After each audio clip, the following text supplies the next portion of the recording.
अस्सलाम वालेकुम दोस्तों, welcome back to our channel find Urdu. Blackout. Blackout का मतलब है बिजली का बंद हो जाना, होश खो देना, मालूमात छुपाना। ब्लैकआउट के मुख्तलिफ मायने होते हैं। बिजली का अचानक चला जाना, ये कॉमन यूजेज है। इंसान का होश खो देना या याददाश्त खो देना, ये एक मेडिकल टर्म में यूज होता है।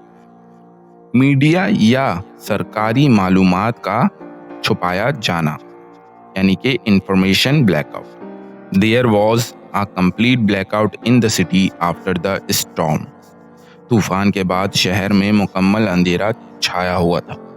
तो दोस्तों, ब्लैकआउट का मतलब होता है बिजली का चला जाना, होश या याददाश्त खो देना या किसी मालूमात को जानबूझकर छुपाना।